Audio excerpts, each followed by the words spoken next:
Bienvenue à cette nouvelle édition de Passerelle.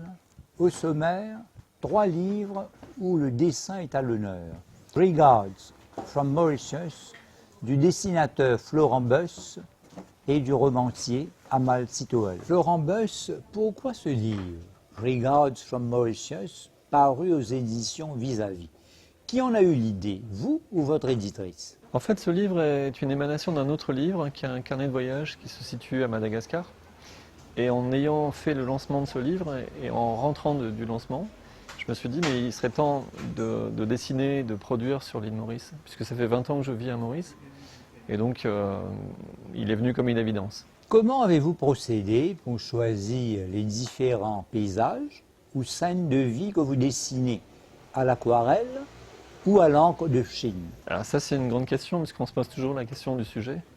En fait, les choses viennent naturellement, on commence à dessiner autour de chez soi, et tout doucement on élargit le périmètre, et à un moment il y a du matériel qui commence à apparaître pour faire un livre, enfin le livre commence à apparaître tout doucement, et là on commence à voir ce qu'il manque, et on va chercher de façon plus fine, soit des paysages ou des lieux, et là quand on est dans ces paysages ou dans ces lieux, on se donne le temps d'observer, d'écouter, et de voir apparaître une scène de vie justement qui paraît intéressante.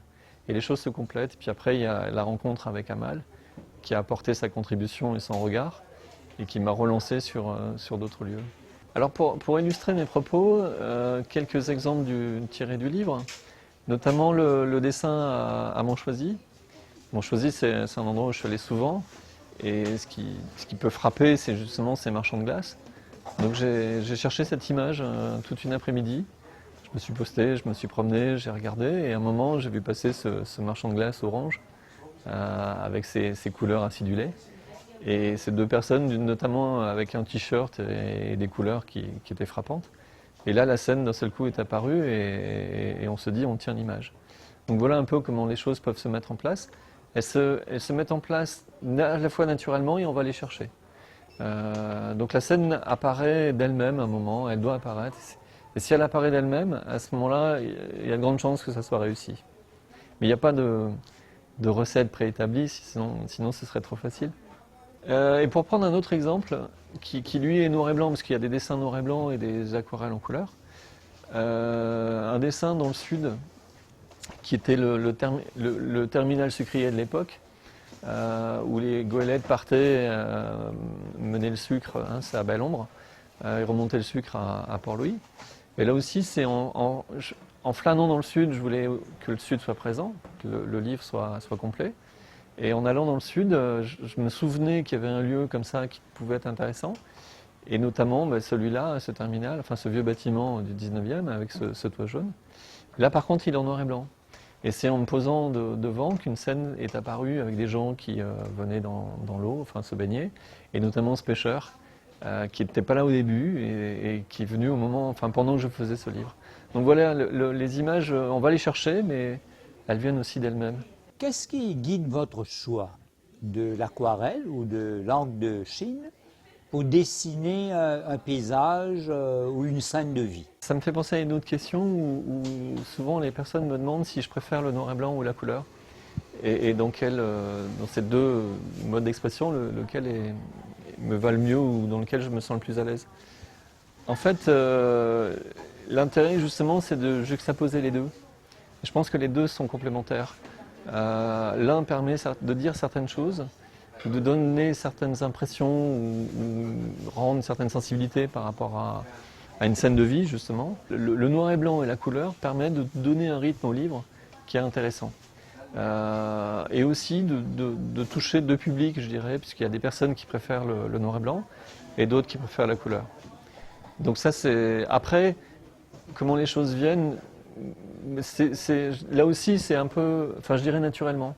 Il y a aussi des séquences, au bout d'un moment, on a envie de changer justement de mode d'expression. Donc après une série de noir et blanc, j'ai envie de faire de la couleur, et après une série de couleurs, j'ai envie de retourner au noir et blanc. Voilà. Amal Sitoel, comment s'est passée la collaboration avec Florent Buss, l'auteur des dessins qui accompagnent vos textes? C'est bien le dessin qui a précédé le texte. Oui et non. Florent m'avait proposé une liste de dessins en me laissant le choix de pouvoir lui demander de faire des dessins additionnels s'il y avait certains paysages sur lesquels je voulais écrire.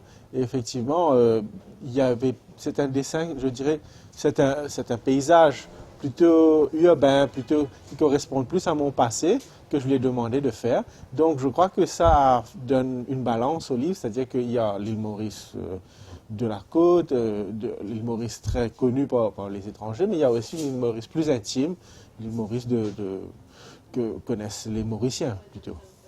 Par exemple, il y a des lieux comme l'hôtel Pakistan, il y a un vieux cinéma, il y a des paysages de Paulé comme Marie-Reine de la Paix, Montagne Zaco par exemple, qui est très connu des jeunes des jeunes couples. Donc vous voyez, j'ai un peu rajouté cette île Maurice,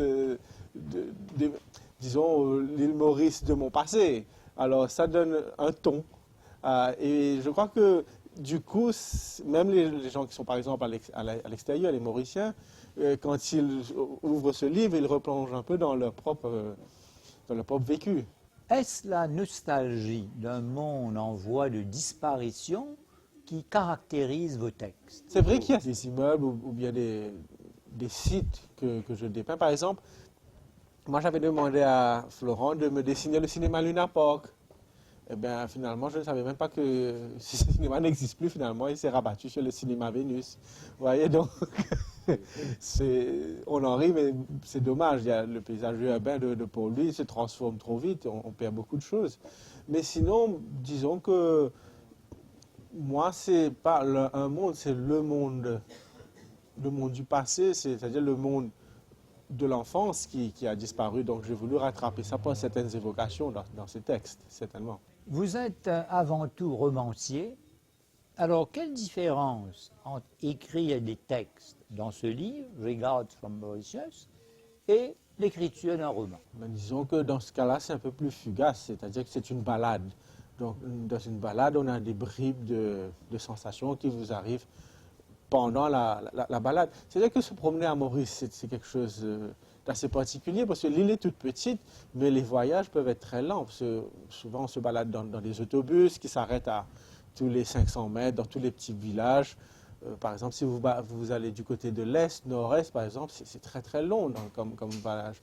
Et aussi, il y a des microclimats, des micro-mondes aussi qui changent, que ce soit pour lui ou que ce soit à la campagne.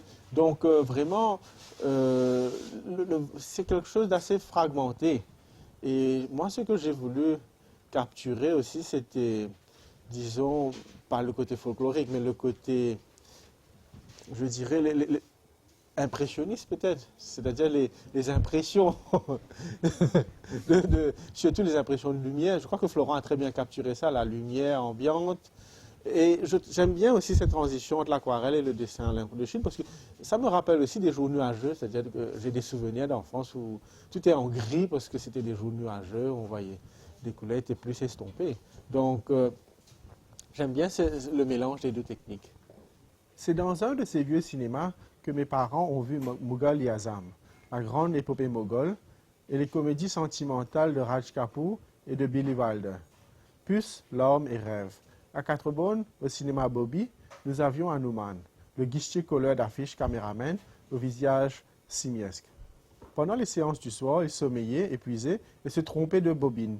Les jeunes premiers fraîchement morts ressuscitaient, les soubrettes rajeunissaient, les méchants recommençaient leurs intrigues, on criait Hanuman, et il corrigeait l'erreur, mort de peur. C'était un public exigeant. Il devait tenir compte de l'Amitabh Bachchan local, du Rajesh Khanna local, qui lançait des billets de banque sur l'écran lorsque leur alter ego faisait son apparition.